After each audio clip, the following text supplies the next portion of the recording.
Okay, welcome everybody to the first episode of the F.I.N.E podcast. Being that this is the first episode, today we are going to spend this episode really providing context as to why our hosts, Eric, myself, and Brad Stosiak, are going to be talking about the different topics that we're talking about. This podcast is all about mental health and everything that we think relates to it. So this first podcast will be to set the context for the rest of the podcasts, and I really hope you get something out of it, and I really appreciate you taking the time. So thank you guys again. We hope you enjoyed this episode. We hope that we can help you be fine.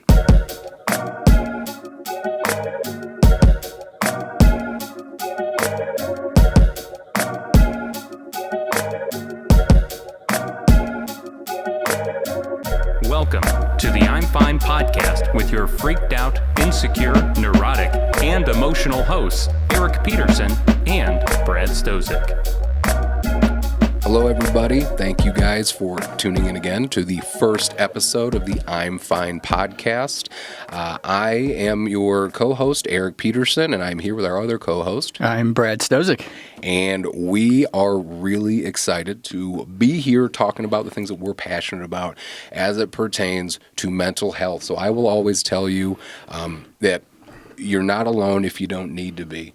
And when it comes to mental health, what I've found, and you tell me what you think, we looked through so many different avenues to try to hear more about it, to understand it a little bit better, but I never quite found a podcast that was built to my speed. Like, I would find ones that were super, super clinical, which is fine, or I'd find ones where it was just bantering like the whole time, which is also fine, but I never found something that was kind of a mixture of both. That was that genuine conversation. I can agree with that. Yeah, for sure. And so this is our first one, man. We're doing great. We're doing it. You were a little anxious. How are you feeling now? All right. We're starting. So I feel a little bit better, but if I can compare it to something, in 2019, my wife and I went to Florida and we swam with dolphins, and it was the most exciting and exhilarating thing of my life. Yes. Aside from my wedding and kids being born, this is a close second. This is a close second. You got to say that. So good job. So in this analogy, am I the dolphin? Or is this podcast the dolphin? The podcast is the dolphin. And I am your wife. If you want to be, man. I'm fine with that, too. All right, cool. So before we start off, I think it's really important, as we said, to give context. And why I find that to be so important is because when it comes to a lot of different situations, especially anything involving mental health, there's so much context that goes into that. And I mean that because you'll read a headline or you'll hear one statement about somebody, and unless you have all the context there, it's really hard to really know what went into that made that person feel the way that they did, that made them act the way that they did. So context, I'm always going to be pro-context when it comes to any situation. It's very important to dig into that. And throughout this podcast, we hope to go through a lot of significant mental health issues, mental health treatments, talking to people from all over that have dealt with mental health issues of their own and how they got through it. And before we can get to any of that, we have to kind of talk about, our struggles, right? And what we went through. Absolutely. And I know that neither one of us have any issue being pretty transparent about everything, right? Absolutely. Yep. And that being said, this podcast is going to have a lot of genuine conversations, which means that sometimes that conversation is going to have some harsh language. And I can promise you that's going to be the case. So if anything like that bothers you, or hearing about any sort of situation that has a lot of sensitive content in there, if any of that bothers you, again, we understand this might not be for you. But if you're trying to find and get a better grasp, a better understanding of the world of mental health, as at least it pertains to our lives, and hopefully that transitions into you getting a better understanding of yours, then we're hoping that this is going to be the podcast for you. You know what I mean? So to kind of start off, you want me to get started, talk a little bit about my experience, or do you want to take this away? You can go first, man. That's fine. Okay. Yeah. Okay. So a little bit about me. I am a husband and a father of two beautiful little girls. I live in Manteno, Illinois. I am a veteran. I deployed 6 times in total between the military, the State Department, and Department of Defense. Initially, I went overseas, and I was in the infantry. And then after that, I went back over as a medic, but I was a private military contractor. And in addition to that, I realized through talking to my therapist that I am Filipino, I'm mixed, right? My mom's 100% Filipino, my dad's Caucasian. And when I grew up, I always kind of felt like the odd person out. Sure. Because I looked different, and kids made me feel like I was different because kids can be super rude, right? And I noticed that I also had some anxiety and issues that were developing, because of that. But what I realized is when I came home from Afghanistan, the first deployment, I was having some issues being okay being here. And that caused me to keep going over. And, my uncle is a Vietnam veteran. He tried to talk to me about it, where he was just like, hey, man, I was like 3 deployments in or something. It was like at Christmas or Thanksgiving when I was home. And he goes, I think you got to stay here. I don't think you understand what you're doing. And I'm sitting there going, what are you talking about, man? Like, you understand. He was in Vietnam. He was an officer in an infantry platoon. And then the more I started deploying, the more I started realizing, like, oh, this is what he was talking about. Like, I couldn't be home. And so my wife was begging and pleading for me, to come home and stay home. And I sort of did. Like, I came home, I took an executive protection contract, so I was doing private security, not anywhere near my family, so I was still traveling. And my wife was like, come on, do something about it. And so then I'm like, okay, so then I came home and I became a private investigator. Now, technically, I'm still a private investigator. I work for a company called Ethos now, but that's what I do part-time. But I was still traveling all the time, dude. Yeah. And so I could never come home. And I realized that I was having issues being here, and I didn't know why. And then a buddy of mine, I was a medic too, his name is John Kemper. He killed himself on February 23rd of 2017. And here's the fucked up part, okay? The day before he killed himself, he gets on social media and he makes one of those posts on Facebook. Yeah. Hey, man, I got your 6. It's one of those types of posts. Gotcha. And so he's talking about how, hey, suicide is a real problem. Mental health is a real problem. If you have a problem, reach out to somebody. It was one of those types of posts. Gotcha. Less than 24 hours later, dude, he killed himself. And like I read that, I found out about it through a GoFundMe, which is arguably the worst way to find out that somebody killed themselves, right? Yeah, I would agree. It's seeing a GoFundMe. And so I was in a real bad place. I was having some issues with some substances and other things at the time. And I started to spiral a little bit. Like, I started getting worse. I was reaching out to my friends trying to get some help. Some of the guys I deployed with recommended me to a book called Tribe by Sebastian Junger. And that book talks about some of the transition issues that veterans have adjusting to civilian life. And I find a lot of benefit to that, right? For sure.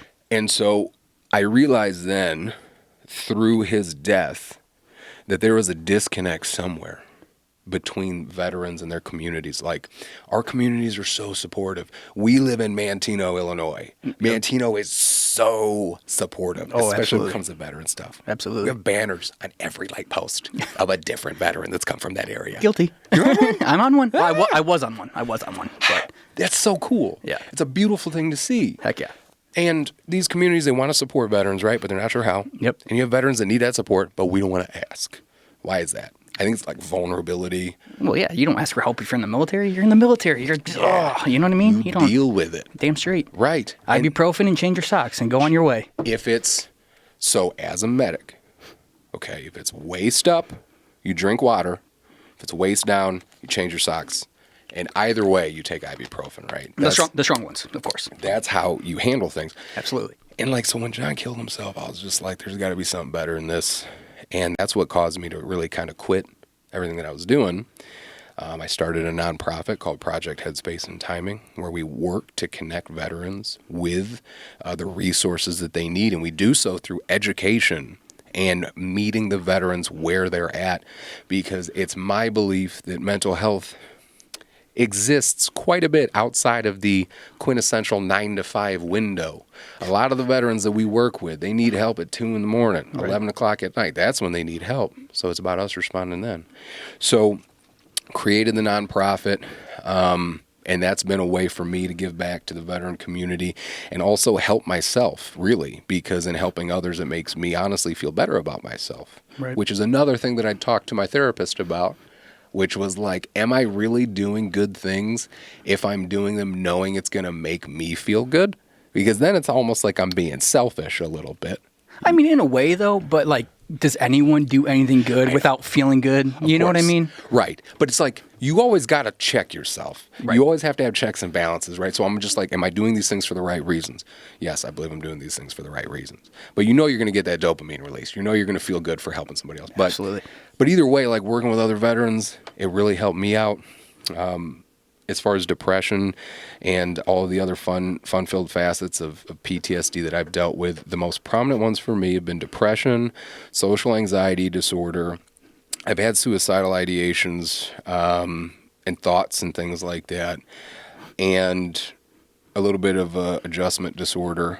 The way that I kind of found my way out of it was I fell into reading a lot. And what I fell into was a philosophy called Stoicism. And now, one thing that we've talked about before is that I personally believe that everybody needs to have some sort of foundational belief upon which to build their character on, right? Absolutely. Yep. And for a lot of people, that's religion, and that's great, and that is beautiful. But for me, I'm agnostic. I'm a theoretical fence sitter. Like, I believe in a higher power, but I don't know which one in particular I can subscribe to. Sure. I'm very open about all of them. If I don't feel it with my heart, you know what I mean? I'm not going to fake the funk when it comes to, again, the foundation of my character.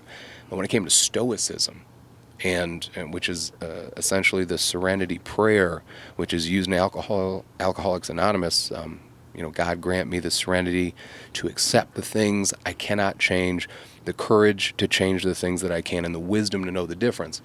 That resonated with me. Like, I found that. I loved that. And so I turned to reading. I turned to all of those people that have been through way, way, way worse than me and found a way out of it. And luckily, a lot of those people talked about it and wrote about it all throughout history. You know what I mean? So that brought me to the point where I started the nonprofit. I started working more with veterans as far as mental health and struggles. Over the course of the podcast, we'll definitely get into some more of it. But that's kind of where I'm at. So that PTSD, that having a hard time, always feeling alone, never feeling like you belong anywhere, that's the kind of stuff that I've always dealt with. And it's such a weird feeling because it's like when it comes to feeling alone, that's something really you put on yourself. Yeah. Because if there's anything we see, especially in our community, if you need help and you reach out, bro, you're going to get it. Oh, for sure. People are going to reach out. Especially in small towns like Manteno. Bro. Well, any small town. Yes. Absolutely. Oh, my God. Absolutely. People always come out to support. Yep. But it's so hard to take that initial step. You know what I mean? It's so hard to actually reach out for help. Oh, yeah. And having social anxiety disorder, which is always hilarious to me, because I do a lot of stuff in public. Yeah, that is a little ironic, yeah. And I'm like, man, this is going to make me focus on dealing with this. Yeah. And for me, when I have like a specific mission, like I have one goal, like I'm coming here to do this, I can focus on that and the other stuff kind of goes away. But if I'm out in public and there's a lot of people out there, and I don't have one thing I'm particularly engaged in, like I'm just kind of there spending time with my family, oh, dude, that's when it goes off the rails fast. Yeah. Because I'm worried about my kids. I'm thinking about a billion different situations, how they could go, how I should respond to them. And I'm having all of these thoughts like immediately, and it makes it so I almost go blank in that I'm frozen, like I'm in autopilot mode, and now I see somebody that I know, and I'm like, oh, I need to address that person, otherwise I'm going to look rude and inconsiderate for not talking to them. So what should I say? Well, what happens if this happens? Well, if that person says this, then I should say that. And then it turns into this weird, where I'm like, dude, I'm getting so anxious over nothing. You know what I mean? So do you just like instantly do that in your own mind, or Yes. do you psych yourself up before you even get to the place that you're going to? Psych myself up or psych myself out? I'll psych myself out of doing stuff all the Really? time. I have a really hard time psyching myself up for things. Really? Yeah. Because, why? I find that very hard, just like because what you do for the community and what you do in the area, it's hard for me to believe that you have like social anxiety issues, you know. And I don't mean that in Hilarious. I don't mean that to be like an offensive way or anything, but it's just it's ironic and not it's offensive. hilarious. It is. I only it get is. offended when people remake movies that shouldn't be remade. Ah, That's the only time I get offended. But as far as like this stuff, Ghostbusters. yeah, Have you you- know what? have That's you- fine. Yep. I mean, well, the Paul Rudd one, wasn't bad. Is that the newest one? That's the newest one. Oh. I didn't think it was too bad. Fair enough. But I think that for myself, like nothing gets offensive to me when I'm talking about the stuff that I deal with. And I would psych myself out. Like, okay, there was a point in time where I had 3 different gym memberships because if I went to one gym and the parking lot was too full, I'd go to another gym. Because immediately it would psych me out. Because I'd be like, oh man, what happens if I see people I know? I'm going to see people I know, I'm going to have a conversation with them, but I only have 45 minutes to get in my workout, so what's going to happen? I have to cut this person off. Now that's going to make me sound rude. Yeah. I'd rather avoid this situation entirely. And then I go to a different gym, which is ridiculous. And it took me talking to my therapist over the course of, I don't even know how many sessions, and her just saying, okay, well, what's the worst thing that happens? Somebody sort of thinks you're kind of rude for a minute. Yeah. You know what I mean? And it's just, I don't know why I get into my own head like that, but Yeah. it's an issue that I have. And so, yeah, when it comes to doing things in public, if I've ever had an awkward interaction with you and you're listening to this podcast, please know that I've thought about it every day since that interaction. Because you see somebody and you're like, oh, hey, this is somebody I know. Yeah. And now in the age of social media, you have Facebook friends that are people you actually talk to, and then you have Facebook friends that you don't. Yep. And you see them in public and you're like, all right, what do I do here? Do I address them? Do I address them? Yep. I gotta be somewhere in about 10 minutes. We're gonna Yep. start, what happens if I have to, again, cut this person off, sound rude, whatever, and then it just kind of creates this anxiety. Yep. But then if you start avoiding things, which is what I was also doing, well, that's counterproductive too. You know what I mean? Yeah. Because now you're keeping yourself from doing the things you want to do. Absolutely. And you're making yourself feel worse about it. And you're sitting there ruminating over this interaction because it didn't go the way you hoped it would go. And you're hoping that this person isn't going to think less of you. And then you compound that with the fact that we live in a day and age where like cancel culture is off the chain. You never know what you're going to do or say that could offend somebody. Oh, dude. So when you have anxiety, now that's amplified times 1,000. Yep. You know what I mean? Because you don't want to do that in the first place. Yep. But I mean, so yeah, that's kind of where I'm at. And I still deal with the social anxiety quite a bit. I get through it the way that I do, usually through a lot of aspects of stoicism. There's some poems out there that I read to myself a lot. Last year, now they're 2020, I can't remember if it was 2020 or 2021, but I'd become so anxious and so stressed out that I had rashes develop on my body. I had rashes develop. I had this weird cardiac thing going on where I would Really? get chest pain. Yep. And From being anxious. so I had my appointments with my doctor. I was talking to my doctor about it, and she was noticing all my numbers from any test were just getting worse. I was drinking a cartoonish amount of caffeine. Cartoonish. And I was always on the go, always trying to do so much. Working with veterans that have issues means a lot of the calls I'm responding to are late at night, early in the morning. Sure. And everything was compounding. And it was getting to a really scary place where my doctor was like, you're killing yourself right now. And when the cardiac issues started, like, it made it hard for me to do a lot of cardio activities that I would like to do from the physical fitness perspective, which made things even worse for me mentally, right? So, like, it's so easy to see how these things can just kind of layer on themselves and create issues that are even worse. And again, when that happened, I fell back into reading. I had to snap myself back and I'd be like, listen, man, like, what is it that you believe in? If you believe in stoicism and you have this issue, you need to turn to that. So I turned back into reading. I read a little bit more Marcus Aurelius meditations and some other things that kind of helped me out. And I came across a poem by William Ernst Henley called Invictus. And I read that poem to myself every single day because it's just a beautiful poem. It was written over 100 years ago. And I read it so much that I actually memorized it. And I would just say this poem to myself every single day to motivate myself to know, like, listen, okay, I know I might not be able to do as much cardio or work out as hard as I need to, but like I got to keep my head on straight because I also have degenerative disc disease. I have 5 bulging discs, 3 herniated discs. Like I'll take a wrong step sometimes, I'll be done for like a week. Oh, man. I wake up in constant pain. I'm always in constant pain. And so there are times where you just get down and just the weight of the world is coming down on your shoulders and you're like, I'm done. I don't care anymore. Why am I doing this? You just don't give a shit. And those are the times where I have to remind myself like, hey, okay, Marcus Aurelius, he was the emperor of Rome. He's a philosopher king. He dealt with way worse shit than you did. Why don't you turn to see how he dealt with some of his problems and try to find what you can do to kind of work through what you're currently dealing with. So yeah, man, like mental health still to this day, even after I started my nonprofit, it really affected me. Yeah. You know what I mean? Mm-hmm. And not knowing how to draw boundaries when helping other people out, like, oh my God, that was so hard for me too. You know what I mean? Yeah. But that's more or less, the long and short of my experience with mental health. I've gone through a lot of different therapists to find the one that I currently have that I really enjoy. I've tried miscellaneous medications. Sure. Many I found it. I didn't really necessarily find a lot of them effective.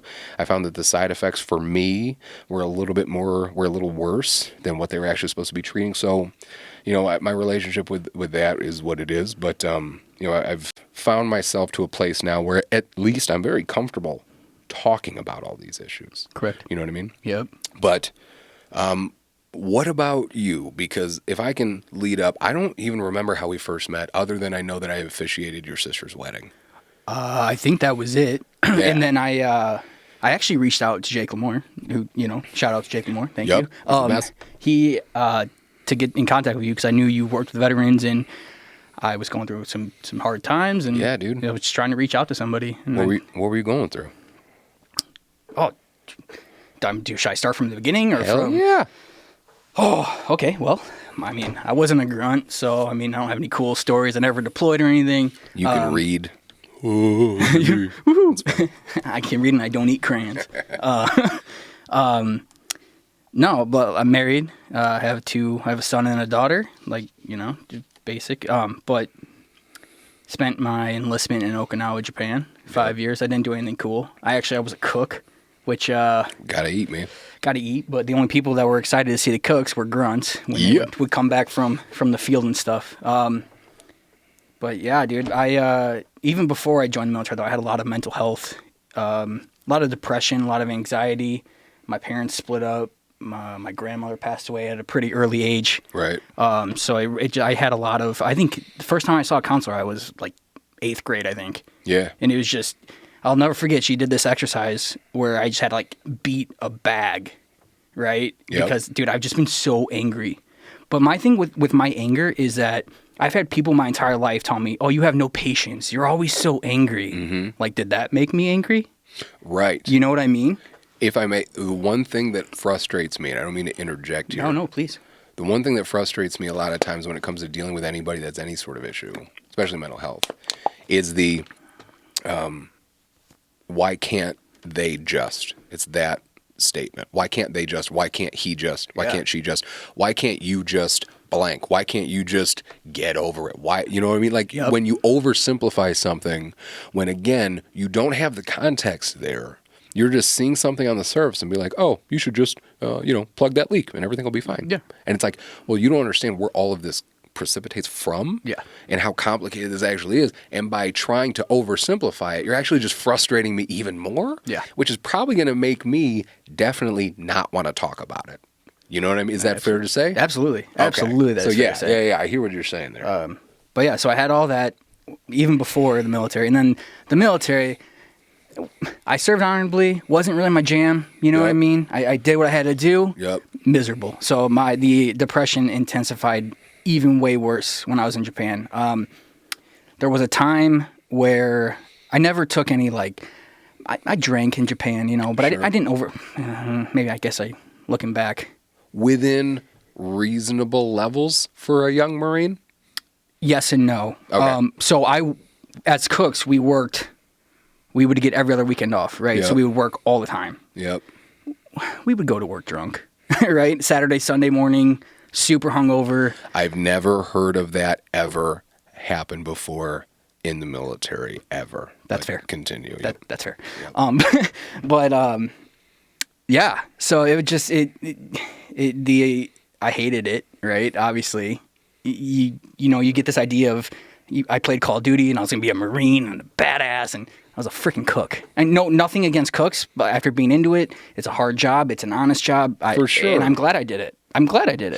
Well, and from the veteran perspective, I feel like you get a broad, like you're painted with a pretty broad brushstroke in that when people find out you're a veteran, they're just like, okay, so you were special forces. Yeah. You know what I mean? And like from the grunt perspective, again, I didn't do any crazy stuff. I didn't push across Helmand with the Marines in 08 and 09. They saw some crazy stuff. I was over there at that time. Were we involved in some firefights and we came into contact with IEDs and things like that? Yes, we did. But I wasn't in any theatrical type of stuff. Like like hours and hours long firefights. Like and Black things Hawk like Down kind of? I was not in any of that stuff. No. And then you get now after you serve, depending on what you did, now you're overcoming that anxiety, I feel like, too, because then it's like, okay, well, I didn't do any of that super cool guy stuff, so how am I validated after spending the last X amount of years of my life serving my country? And like you said, I did it honorably, I did my job, Yep. but like I don't have any of those cool movie stories to tell, so what did I really do? And then you're just really condensing down everything that you did, which was incredibly important, because guess what? If there's nobody to cook the food, do you think anybody's going to work that day? No, man. No, probably not. Super important. Yeah, but for yeah, sure. Anyway. So yeah, was a cook in the military. Did that for a while. Hated it. Yep. There was a point when my son was born where I got to the point where my wife was at school, my son was sleeping, I was having a really rough time, and my son was sleeping. I grabbed a knife. Yep. And I held it up to my wrist. Yep. And and then my son started crying. Wow. Yeah, he started crying. And I put the knife down and I called my gunny. Yep. And I did a week in the mental health hospital. Yeah. They call it 4th floor. Yep. But I mean it. And then so after that happened, I went back because I was fapped out. So basically, what that means, I was at my original unit sent me to another unit to work in the chow hall. Right. Yeah. Well, my original unit, they did not like deployments. They went to the Philippines, they had all this cool stuff. I didn't get to do any of that because the command didn't like me because I brought my family over to Japan. Oh. And he didn't like that. Yeah. So he fat me out to the chow hall for, Jesus, I was there for 4 years. Yeah. Like my entire time. Yeah. So I did that. So after I had stayed in the mental health hospital, I went back to my original unit, and of course I was like they had to keep an eye on me, and a mass sergeant came and he came to my house and was like, "Oh, Marine, you're living dirty," and he took all my alcohol and just like, which is I get it, he's doing his job. Right. But then the same dude told me that like I had a resume that was only 2 pages, and he goes, "No, it's got to be 18 pages." 18 pages, an 18-page resume. I'm Okay. like, I got to go, mass sergeant. You know, Right. like what am I gonna say? You know, in the military, For sure. higher ups, you can't say anything. Yep. You know, that's just how it is. Yep. So that all happened. I went back to my unit. They started treating me like I was like the special case where, so of course I didn't get to do any deployments or anything. Right. I started getting overweight, and that was another thing. The military wants you to be I don't know, the body type that like they want you to have. It's ridiculous. Everybody's different. It depends on the job you got to do. Exactly. You know what I mean? Exactly. Because I would always get flagged for tape. So they would tape you to make sure Yep. that your measurements were within a certain amount. And that stopped me from getting promoted Which I understood. I don't take any offense to that because, I mean, I'm Absolutely. like, listen, these are your rules. Absolutely. You know what I mean? And I got to follow them. And if I don't follow them, that's on me. And I get that. I can own that. But yeah, I mean, they're definitely, they have pretty specific guidelines as far as what you should be, you know, how big you can be, how much you can weigh, and then physically how fit you are. Yep. All of which I understand. But Absolutely. yes, once you start, if you have a problem with being overweight That's and it. you're in the military, That's it. strap in. Yep. It's going to be fun. You It know was what I mean? Yeah. Yep. It was a rough 5 years when it came to my weight. Oh, for sure. Rough 5 years, dude. Yeah. There was times where I would wear like 3 garbage bags Yep. and just like layers of clothes, like 4 hoodies, Yep. 3 pairs of pants, and just sit in the sauna just to try to make weight. But see, what makes me mad is that the term thick didn't really come out until like a couple years ago. Like, because now I can say that I'm thick. That's me. I'm a thick boy. I couldn't say that back then. Back then, it was just, I was fat. You know what I mean? BCP. Yeah. BCP, Yeah. yep. Anyway. But so there was all that, and then I had all the stuff in the military, and then I got out. Yep. Right, got a job. Yep. Doing good, and then medical issues. So I was getting really, really bad headaches. Yeah. Started in the military, but I didn't think anything of it. Just Right. Really, I mean, I would fart the wrong way and get a headache. I would Yep. sneeze, get a headache. Yep. So I finally went to the doctor, and at first they're like, "Oh, it's muscle spasms," and so they basically prescribed me a muscle relaxer and did physical therapy. Okay. And I went to physical therapy twice, and she was like pulling on my neck. I was like, nope, that's wrong. Yeah. Like, there's something wrong. Because again, I had like a really bad stiff neck. I had to turn my shoulders. Yeah. Like I couldn't turn my neck. So I went, got an MRI, and they found I had a condition called Chiari malformation. Mm-hmm. So basically, my brainstem was growing out of my spinal cord. What the fuck? Yeah, I don't know. I was born like that. I don't know. And you were born. Born like that. Okay. But I did not know I had it until I was, 24, 23? Oh, wow. Because it can't be detected unless you have an MRI, I Okay. guess. Yeah, and I yeah. never had a reason to have an MRI in my brain. Right. So, yeah, so they did the MRI. They found the Chiari, found the brainstem growing out. Yep. It's such a long story. Sorry. Man. So I had a surgery to fix it. So basically what had happened is the doctor shaved my my brainstem down, Yep. pushed it back into my spinal cord. Right? Okay. So, you know what? I'm sorry. Let me backtrack. A week before I had that surgery, I had a shunt put in my head, actually, ironically, to save my vision. Yep. So what it is a tube that goes from my brain down to my small intestine, Yep. drains any excess fluid out. Yep. Boom. So I had that surgery.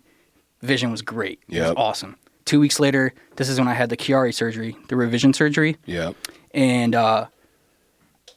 I guess, I don't know what happened, but the pressure in my head got too high, Yeah. crushed my optic nerves. Holy shit. Yeah. So now I was dealing with that, so went to a different doctor up north. When you say you were dealing with that, what is it like? Did you start to notice vision issues then? No. Okay. So, after the second surgery, the back of my head where the incision is, Yeah. it was like swollen, and it was just like leaking spinal fluid. Oh, that's nice. Yeah. Yep. Yeah, and the doctor was like, "Oh, it'll reabsorb. You're good. It's gonna reabsorb." I'm like, "All right." I talked to my brother-in-law, who's a nurse. Yeah. This is about a week later, and I was like, "Hey, it's still like, what should I do?" He's like, "Go to the ER." I'm like, "All right, fine." So I Yeah. went to the ER. They didn't do anything because I had an appointment on that Monday. So this was Saturday. I have an appointment on Monday. I go in Monday to see the doctor, and he goes, "Oh, well, the shunt's not working. We'll just put another tube in. Okay. So we'll schedule for surgery." Yep. I walked right out, and I haven't seen that doctor since. And so I made the mistake of not going up north. Yeah. You know, like I live with that regret every single day. Yeah. But yeah, I probably should have gone up north. When did the visual impairment issues start, and where are you at with that now? So they started. You know what? Maybe they were starting when I had so much stuff going on with my head Yeah. and everything. They probably were starting then. Right. But it was when I went to go see the new doctor up north in January. So I had spinal fluid coming out of the back of my head from October until January. Yep. And that was the time when the pressure. So I think in that window, I'm not for sure, Right. but I think in that window is when most damage was done to my optic nerves. And what kind of damage was done? Well, the pressure, it killed him. Right. So as far as like what it did to your visual acuity, Yes. what did it do? So, okay. The best way I can describe it is your vision is a PlayStation 5. Yep. My vision is a Super Nintendo NES. Yeah, yeah. No peripheral vision. Okay. So I don't get any clarity. Okay. If I meet people, and like earlier you were talking about seeing people you don't know and recognize their faces. Right. I don't have that problem because I don't see people. Glass half full. Yes. Yes, it is actually. Well, okay, and so that's why. Okay, so you walk around with a cane, and Yes, I just do. for people that don't understand, Yep. you're not able to drive. Correct. Anything like that, Nope, I don't drive. I can't read a book, so like small print. right? I don't know if that's just like an educational issue or if I just can't see. Right. But, yeah. Fine print. I don't play video games anymore. Right. I can't really watch TV anymore. Right. I mean, basically my entire like everything that I used to do, I'll change your whole life. can't do it anymore. And now, as far as seeing is concerned, when you're walking around, like Sure. if there's something right in front of you, like a garbage can, Yes. you can make out that there's something in front of you, Correct. and walk around it. Correct. But obviously, you carry your cane with you everywhere. You still need your cane. Absolutely. So with not having peripheral vision, what the cane is going to do for me is it picks up what I can't see on the ground. Yep. So that'll help. And with my vision, like you were saying, is I can see something in the distance. Yep. I can't tell you what it is. Right. But there's something there. So in this day and age of cancel culture, gotcha bullshit, has that ever? Has anyone ever seen you out in public and been like, I don't think this guy's fucking blind? Yes. Oh my God, dude. That's got to be super fun for you. Are you serious? yeah. So many. It happens all the time. And you know where it happens the most? In a bathroom. Believe it or not. Oh man! In a public All right. restroom. Yeah. I mean, it's gonna be a little awkward, but Yeah. I guess you got to lean into it at some point. So, what do people do? So there's usually two types of people. Yeah. There's the over helpful, like I Do you need need help in the bathroom? over helpful type of person. Yes, I do. Yeah. All right. And then there's the person that is, you're not blind. You can see. But the thing is, people see blind or visually impaired and they think, oh, lights out. You either see or you don't. It's just one or the other. Yep. There's and no in between. Nope. But I feel like, I can't speak on any other disability. Sure. But I feel like when it comes to visual impairment, dude, the spectrum Yeah. is so big. Right. That it just like, you can't just be like, oh, he's blind. Yeah. But like the fact that someone's like, oh, you're not blind because you can see. And what does that do for you mentally, Brad? Oh, gosh. Oh Well- my God. Just stacks onto the depression. So Right. I did have, okay, I'll give you two instances where it really messed with me. Yeah. First time, Amanda and I were at the Hawks game. Very cool. You don't get to go to Hawks games very often, right? Manage your wife. Yes, Amanda's my wife. So we go to the Hawks game. Hawks score. Yep. Horn sounds. Yep. People stand up and cheer. Yep. Right? Yep. Obviously, you know when somebody scores a goal. Yeah. So, Hawks scored. I stood up. I cheered. Did all that. And probably about 5-10 minutes later, a gentleman in our row, he was walking out. So I stood up, obviously, right? Let him out. He leans in at me and he goes, "You're not as blind as we think you are." And he left. And I was like, what does that even mean? Like, As we think, like you have some collective that's like, we don't think Brad's that fucking blind. he's you not, know what I he's mean? not really blind. Oh my God. Yeah. And so how does that work in conjunction with the other mental health stuff that you're already dealing with? Like, So I'm not a type of person, like, why would I fake being blind? Right? Like, why would I do that? my thought process is, are there people that are faking stuff? Yes. There is. I'm sure that there are. Absolutely. But guess what? They have to live the rest of their lives being them. And if you're faking a disability, guess what? You're probably a pretty shitty person. Yeah. So that's enough of a more or less death sentence on you. Yeah. Why would you risk calling someone out in public when they're someone that's dealing with a disability or disorder or any sort of impairment outside of your personal understanding Yep. in an attempt to make yourself feel better? or something. I mean, I don't know what you're doing when you're trying to call somebody out. Maybe you're just dealing with your own frustration and anger because you had the shittiest day of your life and you're like, I get to call somebody out. I get to make myself feel better because I'm going to call somebody out. I'm doing something wrong. Maybe, but it still doesn't justify doing that. Like, it's probably best to just be like, hey, I don't know that person's story, so I'm just going to, keep my mouth shut. Absolutely. Right? Absolutely. And I hate it because, like, people are so, like I said, they're so quick to be like, oh, just because you're not lights out, then you're not really blind. Well, dude, I don't have peripheral vision. So you know how awkward it is to sit in class and have people like pass papers and I have no idea that they're passing papers to me? Right. Yeah. And they just like awkwardly awkwardly get up and like pass it. You know what I mean? And that adds on to the anxiety that you're dealing with, the depression. The anger. Anger is if we're talking emotions, anger is. Oh, for sure.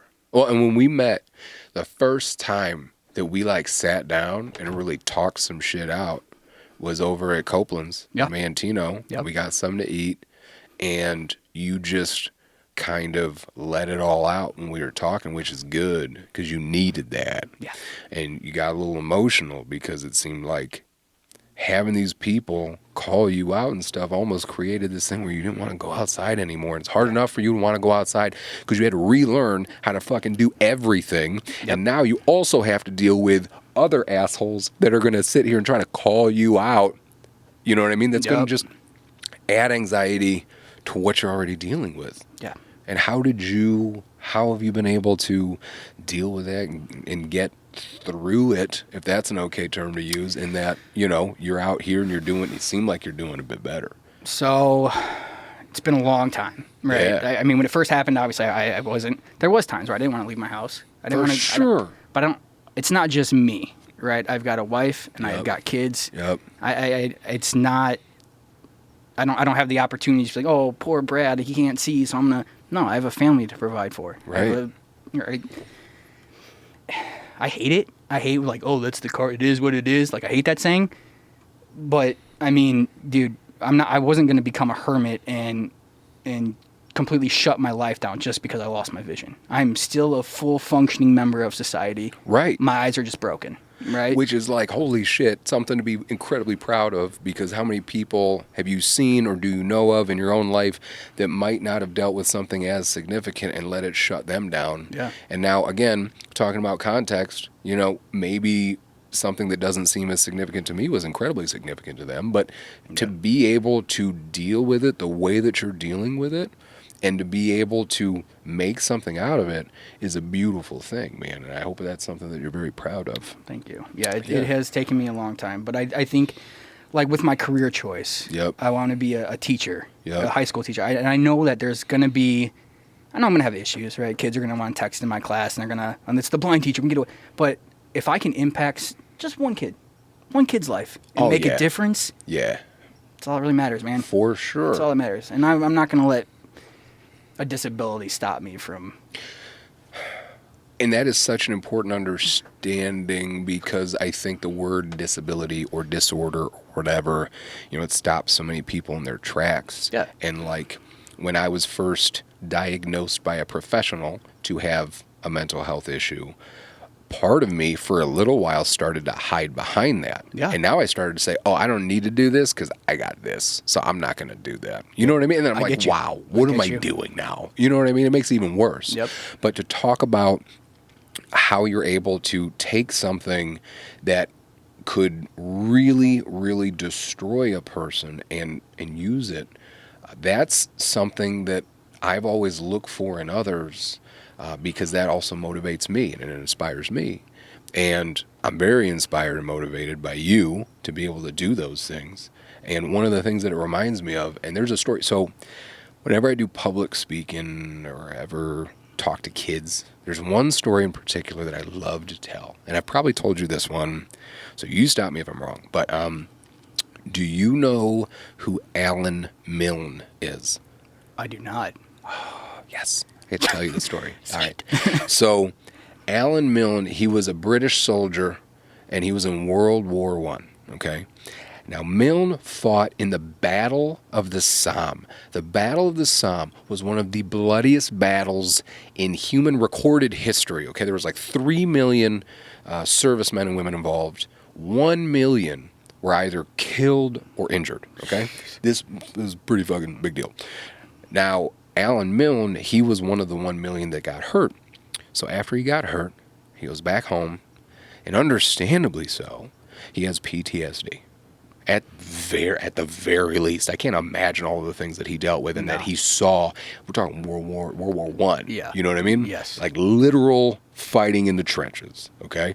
And so when he gets home, he has a wife and he has a kid, and he's starting to become more distant. He's starting to have some issues, like ones that we might be familiar with. And while he's having these issues, he has a son named Chris. And he asks his son, if he wants to go to the zoo with him, because there's a zoo nearby. So he takes his son to the zoo, and there's a bear at the zoo, and they both, Alan and his son, kind of bond over this bear.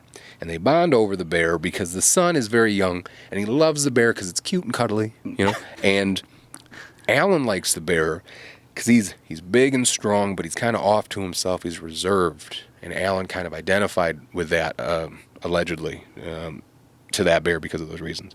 And so Alan decided, after doing this, to write a story, and he wanted to write a story about his son, or to his son. And in that story, what he would be doing was he would be writing about this entire cast of characters helping this boy kind of just get through different miscellaneous adventures in life. And while we can't prove it, because Mr. Milne has obviously since passed, I believe, in my unprofessional, uneducated opinion, through this story, he was talking about PTSD. And there are some professionally educated people who do agree, because he took the facets of PTSD and he broke them up amongst the cast of characters. Sure. And once I start listing these characters, I have a feeling you'll know the story, because I guarantee you and anybody listening knows this story. Yeah. So we had a depressed donkey. You had a pig that was anxious. You had a tiger that had like ADHD. You had like a neurotic owl, a paranoid, I don't know if I said a paranoid pig. Yeah. But the son's name was Christopher Robin Milne. Oh. The bear that they used to visit at the zoo was Winnipeg, or Winnie for short. Alan Milne, or as he's commonly known as, A.A. Milne, wrote Winnie the Pooh. Okay? Yes. So he took something that would destroy most people and has destroyed people. Yes. Just what he saw, what he did in war, and he turned it into something that would affect the lives of kids for the rest of his life, and way past that. Rest of time. For the rest of time. Yes. Because when you look at Winnie the Pooh, and you look at all those different characters, you're like, oh shit. You know what I mean? Like Eeyore, depression. Yeah. It's not that he's crying all the time. He just doesn't give a shit about anything. Yes. You know what I mean? Yes. You're looking through each one of these characters and you're like, oh, okay. Yeah, I kind of get it. You know what I mean? Mm-hmm. And so that teaches me, that taught me that, the things that have happened to you in your life, you can use it. You can use it. It's Absolutely. up to you. Nobody can make you do it.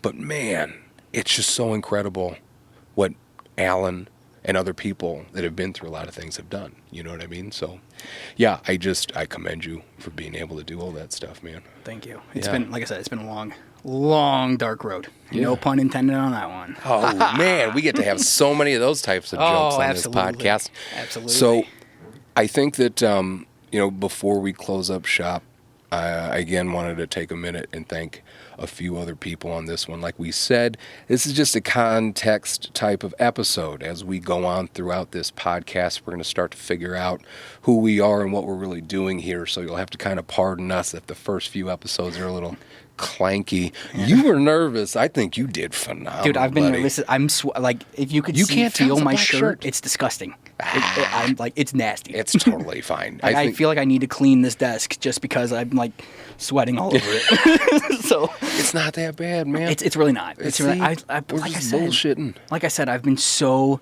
excited and so just ready to do this podcast. Yeah. And then we started, like, the Facebook page was made, and then we got 400 followers, like, overnight. And it was just like, holy crap, this is real. Like, this is really happening. Well, I think it's because, and in the time of starting Project Headspace and Timing, I've had so many beautiful conversations with people in our community that have roles where they're faces of the community, and they do all these different things. And we'll have these very deep conversations about an aspect of mental health or whatever.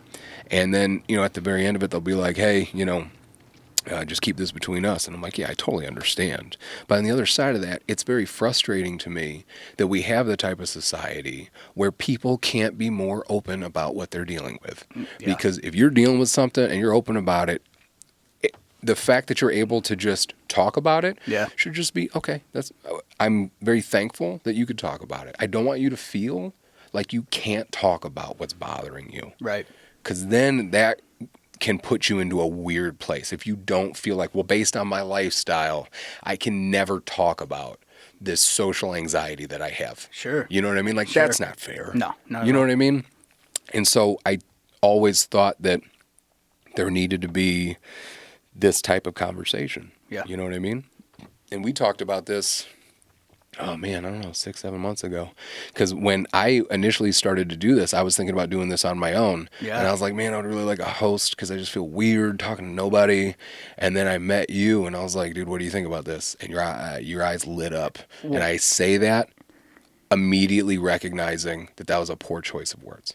But I see what you did there. You got excited. I did. You got excited. I did. And I was like, okay. And just knowing where your heart is and talking to you about this stuff, that's why I think that this is going to be good, man. Yeah, I do too. See, I wanted to do a podcast, again, not to be selfish, but to help myself, right? I don't think it's being nearly as selfish if you can admit that openly. That's fair. But yeah. But my original idea for a podcast, because I too was going to start a podcast, but not have a co-host. Yep. And I was going to call it High Times with the Blind Guy. Yep. Right? Yep. I think I'm funny-ish at times. Mm-hmm. So it was supposed to be like, haha, funny, this dude's blind, he smokes weed, whatever. Yep. But also the point of it was to be a bridge between the sighted community and the blindness community. Right. Because people over here on the sighted community side, they see blindness first. They don't see Brad. They see blindness. Right. And that's the stigma that needs to be broken. And that's the same thing with mental health. Yes. People see, depression. They don't see Eric. They see depression. Right. So this the veteran stigma, has PTSD. Oh, they're just some crazy old. Yeah. Exactly. Yeah. Exactly. And the problem is you need to do it's people first. Yeah. Right? Yep. Like I for example, I was in college, I was in the class, and I had a Vanderbilt sweater on. Yep. The teacher was taking attendance. She gets to me, she goes, "Oh, Vanderbilt, my brother went there," right? So I like awkwardly look down at my sweater and I go, "Oh, okay." Yeah. And she goes, Your sweater, it's Vanderbilt." And I go, "I thought I grabbed my Illinois sweater." Yep. Dude, you could hear a freaking pin drop. Like yes. it was just like, and I was like, "Guys, I'm joking." You got to lean into it. You got to have some fun when you can, my friend. And like I told you before, I'm the type of dude when I make jokes I'm at the point now, and I don't know if it's being a dad or what, but the fewer people that think it's funny, the funnier it becomes to me. So if I'm the only one that thinks it's funny, that's still fine to me. Because at this point in the game, I'm really trying to make myself laugh here. Yep. You know what I mean? So if you can get away with doing stuff like that, I think that's hilarious. I love that. I think that should be my goal in life then, just to make people feel awkward. Just always, everywhere that we go. So like when we got here, I picked up Brad and brought him over to Jake's studio. Shout out again to Jake for helping us out with this. Woo-hoo. But anytime you and I drive somewhere, as soon as we get there, you should just hop in the driver's seat. I should. And then I should hop in the passenger seat, and then we just hop out and go about our business. We should. You gotta have fun with that kind of stuff. And okay, from the veteran perspective, my sense of humor is kind of fucked up. When people get to know me, the people that know me, like if you ask my wife, she'll be like, "Yeah, my sense of humor is a little messed up."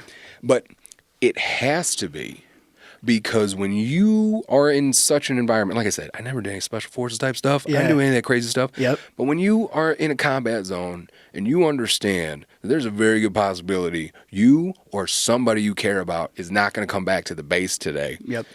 If you can't make jokes about things that shouldn't be joked about, Yeah. that stuff's going to eat you alive. Yep. You're going to get so wired tight that you're going to explode at some point.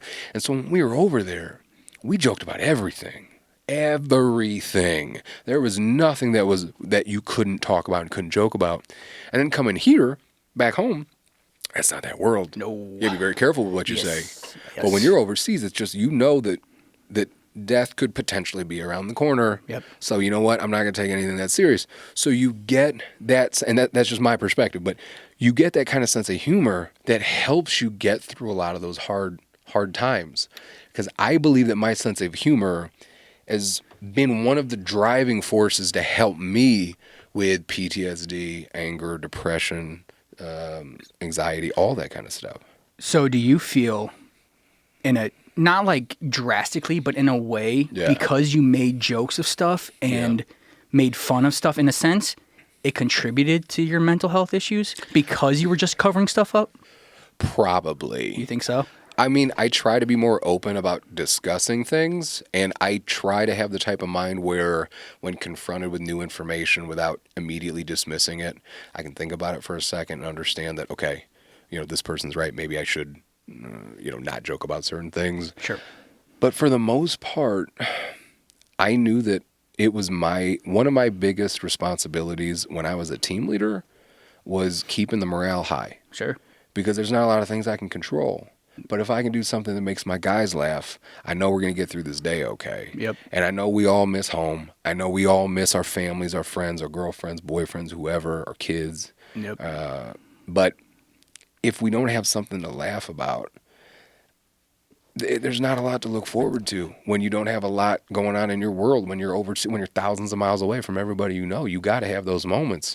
And you know that it's going to suck. Oh, yeah. You know that some stuff's going to happen and you're going to have to deal with it. Absolutely. So, I mean, I think that the sense of humor has added way more pros than cons. I think that if I wasn't as open to talking about significant issues that I have, then it would be maybe more cons than pros. Sure. But as of now, I think, a sense of humor is just paramount to dealing with really any sort of adversity in a more productive kind of way, because it's kind of like you have that little release valve. When I'm joking around, that's a little bit of a release valve for me, so I'm not having everything so pent up. Yep. You know what I mean? And obviously there's a time and a place. Sure. But I mean, when we were overseas, we joked about killing ourselves. Yeah. We joked about getting killed. Yeah. We joked about all of that stuff. You know what I mean? And you know what? I think because I'm a veteran, I get it. But as a civilian, I think hearing you say that, people will be like, whoa, like, that's not funny. Oh, sure. And again, that, time and place. Yeah. You know what I mean? But again, that's why I feel like the context is so important. Correct. Like, I remember vividly there was this one mission we were going to go on, and this was as a PMC over in, I think it was in Kabul, Afghanistan. And we got intel one day. Well, so we go to a hood brief. All the guys are outside on the trucks, just getting ready to roll out, and we're doing our little pre-mission stuff. And I see our intel guy come out of the intel shack, and he goes over and he talks to my team leader. And he says a couple of things to my team leader. My team leader is a short dude named Jay from Texas, very laid-back dude, and I see Jay just hang his head, and he just shakes his head. And the intel dude walks back into his shed. I'm like, wait a minute, hey. And I flag down the intel dude. I'm like, hey, man, what was that shit about? Yeah. And the intel guy goes, well, there was a pretty credible intel, which you never know what you're going to hear with intel. Intel tells you like every single day, there's 200 guys, they're coming to your room tonight to kill you, like every single day. Right. He goes, well, there's credible intel that says that there is a 60,000-pound V-bed operating in the area of, I'll call it ABC traffic circle, okay? Oh, yeah. So 60000. I don't know who was driving it. I have to assume it was like Wile E. Coyote. That's an insane V-bed. That's an insanely huge V-bed. Yeah. And so I go over to Jay. I'm like, hey, man, so where are we going again today? And he goes, ABC traffic circle. I'm like, cool, bro. Real cool. So I walk back to my truck, and my driver's name is, first name was Phil, and he was a MARSOC dude. Oh, nice. And and him and I started joking about how we were going to hook up our wives on Farmers Only and all these other dating websites because we want somebody that's going to take good care of them and open doors and stuff for them. You know what I mean? Yeah, absolutely. And we made all those jokes immediately, and we still went on that mission. Yeah. We knew that was the intel. We're not going to not go on the mission because we hear intel like that all the time. And that was up to our leadership who decided you're still going on mission. Yeah. So you know what? We go. We're going to joke about it because that's how we deal with it. But we still went. Now, every time, because we found I was in a garbage truck, every time we saw, a big vehicle, we're kind of like, Well, of course, your butthole puckers a little bit. Yeah. We ended up luckily, obviously, we were okay, and they actually caught the V-bed like a month or two later out in Gardez, and it was like over 60,000 pounds. It was a ridiculously sized V-bed. That's unreal. Unreal. So we needed that sense of humor. And when it comes to grunts, especially, in my opinion, like we will joke about stuff, we will bitch about stuff, but we will get it done. Oh, for sure. We will joke around and bitch the entire time because that's how we deal with it. Because in our minds, that's how we rationalize it. Because I had a guy tell me once, another veteran that I talked to, and he had been through some really bad shit. And he told me before he would get up in the tower, because when you live on a base, depending on the lay of the land and how big of a base, you may also, in addition to your job, be required to pull tower guard, tower duty, whatever, where you're up there in the tower for like 8, 10, 12 hours after mission at night. Okay? So we were, we had to do towers all the time. This dude had to do towers, and we weren't deployed together. But he told me that the towers got hit so much, and the towers were so destroyed, that every time he got into the tower, he had to tell himself that he was worthless. And he had to tell himself that because there is no way, if he was being rational, that he would be able to get into that tower. Because he told himself that he was worthless because that's what he had to tell himself to get up there and do his job. And, his sense of humor didn't have much of one. And I understand, like, that dude went through so much. But when you don't have that ability to laugh about some things, well, then what are you going to do with those feelings? What are they going to turn into? What kind of thoughts inside your head are they going to turn into? And so by default, I just try to make a little bit of a joke out of it. You know what I mean? That makes total sense. Yeah. Absolutely. But so I think that is starting to bring us to a close here on our first episode. Yeah. And even, let's be real, like, I know my mom's going to listen. I know my wife's going to listen. That's 2 people. I think my wife might listen. Well, you know what though? That's 3 people that listen. I was on an episode of another podcast, and she has yet to listen to that, and it was almost a year and a half ago. She's gonna get to it. Will she though? Maybe. But if she listens, and since Jake's helping us out, that's 4 people that are for sure gonna listen. Boom. At least. So we're doing okay. So to kind of let everybody know what to expect for next time, this was, like I said, the context episode. We hope that we painted a decent picture for you to understand kind of what Brad and I have gone through to get us to this point, why we wanted to start this podcast, and what the intent is. And over the course of the next podcasts that come out, we will have guests on here where we will talk about the issues that they've struggled with and how they got through them. We'll talk to subject matter experts about some groundbreaking techniques as far as mental health is concerned. We'll go through the DSM-5 to talk about the clinical side of what some of these disorders are, and to kind of break it down Barney style for guys like us of what that means, to draw parallels to it. And the DSM-5 stands for Diagnostic and Statistical Manual of Mental Disorders. I had to write that down because I was going to mess it up.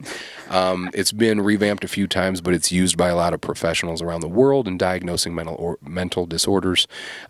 Contains descriptions, symptoms, and all that kind of thing about it too. So we don't want you to think that we're just kind of firing from the hip. We do want to talk about topics that are very relevant, and then we want to put our spin on it as far as how we understand it and talking to those that understand it too.